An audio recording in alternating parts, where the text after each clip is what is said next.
যে এ ক্ষমতা আর আমার হাত থেকে যাবে না, যা খুশি তাই করব, কিন্তু তোমাকে নিয়ন্ত্রণ করার আরেকজন আছেন।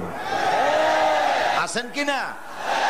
সেজন্য আল্লাহ পাক বলেছেন ওয়ায়ামুদ্দুহুম ফি তুগয়ানিহিম ইয়ামাহুন, আমি যারা সীমা লঙ্ঘন করে আমি ঢিল দেই, একশোটে ধরি না, ঢিল দেই, দেখি কদ্দূর পারো।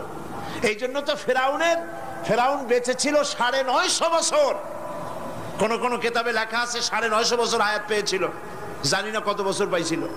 950 বছরের ভেতরে একদিন তার সর্দি হয় নাই। ও যেন বলতে না পারে যে যদি আমার অসুখ বিসুখ হইতো তাও তো আমি আল্লাহ তোমারে ডাকতাম।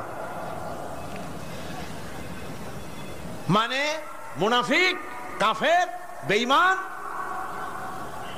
অহংকারী, আল্লাহ সুযোগ দেন, পাপিষ্ঠকে সুযোগ দিয়ে দেন। এই কথা যেন বলতে না পারে যে আল্লাহ আর যদি 6টা মাস সময় পাইতাম তাহলে আমি ভালো হয়ে যেতাম। এরকমও সুযোগ দেওয়া হয় না। ঠিক আছে, করতে থাকো, দেখি কদ্দূর পারো। তারপরে যখন সীমা লঙ্ঘন করে করে একদম প্রান্তে এসে যায়, তখন দড়ির অপর প্রান্ত কার কাছে? কার কাছে? ঘুড়ি যত উপরেই ওড়ে, ঘুড়ির লাটায় ওই পেছনে একটা সুতা আছে, সেই সুতাটা আরেকজনের হাতে, ঠিক না?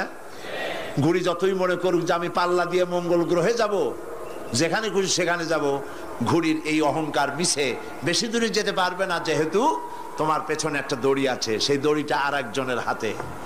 এই দড়িতে যখন টান দেওয়া হবে, কাছে ফিরে আসতে হবে, যেখান থেকে উৎপত্তি সেখানেই ফিরে আসতে হবে।